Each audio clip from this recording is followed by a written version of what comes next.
আল্লাহ তাআলা বলেন, মান কাতালা নাফসান বেগাইরে নাফসিন আও ফাসাদিন ফিল আরদ, কোন মানুষ যদি কোন মানুষকে হত্যা করে অন্যায়ভাবে অথবা মাটিতে জমিনে বিপর্যয় সৃষ্টি করার জন্য, ফাকান্নামা কাতালা নাসা জামিয়া, তাহলে সে সারা পৃথিবীর মানুষকে হত্যা করলো। বাক্য এখনো বোঝা যায়নি। আল্লাহ তাআলা বলছেন, কোন মানুষ যদি কোন মানুষকে অন্যায়ভাবে হত্যা করে, সে যেই হোক না কেন, হিন্দু হোক, ইহুদি হোক, খ্রিস্টান হোক, বৌদ্ধ হোক, মুসলমান হোক, যার মানুষ, ওই মানুষকে কোন মানুষ অন্যায়ভাবে হত্যা করতে পারে না। পরের অংশে আল্লাহ তাআলা বলেন,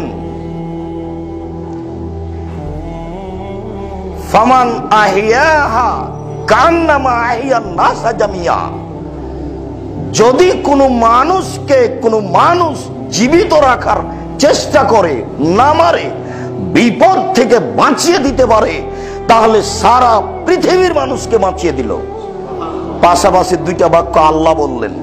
একটা বাক্যে তিনি বললেন, পৃথিবীর কোনো মানুষ কোনো মানুষকে হত্যা করতে পারে না। যদি হত্যা করে, তাহলে একজন মানুষকে হত্যা করাটা হলো সারা পৃথিবীর মানুষকে হত্যা করার সমান।